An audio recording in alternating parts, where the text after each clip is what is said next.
বাংলাদেশ ভারত এক হয়ে শক্তিশালী বিশ্ব শক্তি হওয়ার আশা প্রকাশ করেছেন ঢাকায় নিযুক্ত নতুন ভারতীয় হাই কমিশনার দীনেশ ত্রিবেদী।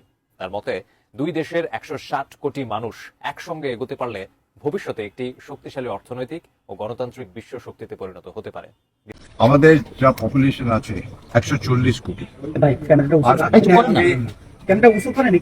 20 কোটি অ্যাড করে, তাহলে 160। আমি যা এখানটা করতে চাই ওটা 160 এখানটা 20 অ্যাড করে, তাহলে যা হবে একসঙ্গে হবে। বুঝেছো? আলাদাভাবে আমি ভাবছি, আমার মনে ওইটা হচ্ছে, দেখুন তো হেঁটে চলে এলাম, মনে হচ্ছে না যে আমি বাংলাদেশে। ওইটা দেখতে হলো, তাকে বললো হ্যাঁ আপনি বাংলাদেশের মতো, এমনি মনেই হচ্ছে না। সবসময় আমি বলি একই আকাশ, একই বাতাস, একই যন্ত্র। তাহলে আমরা মিলে মিশে ভিসার সব বললে আমার সব মাথায় আছে, একটা খালি বলে যায় সবাই খুশি হবে।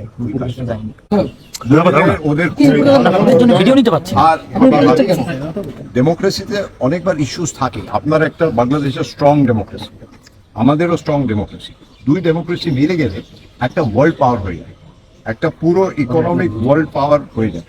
কিন্তু এই মেলামেশাটা দরকার, আর এর জন্য আমার যা দায়িত্ব আছে আমি নিশ্চয়ই পালন করবো, কিন্তু আপনার সাপোর্ট থাকা দরকার। ঠিক আছে তো? কেন কি কমিউনিকেশন আপনারাই করবেন। তাই জন্য আপনাকে আবার শুভেচ্ছা, প্রীতি, ভালোবাসা।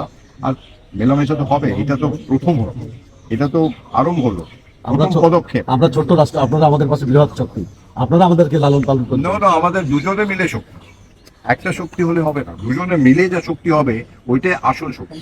আর ওই শক্তিটা পুরো পৃথিবী যেন দেখে।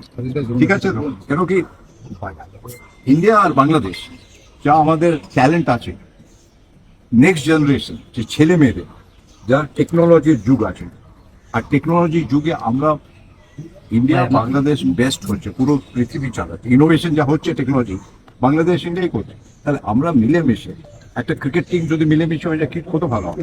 খেলাধুলা, হেলথ, তারপরে টেকনোলজি, এডুকেশন সব মিলে আমরা মিলে একটা টিম করে।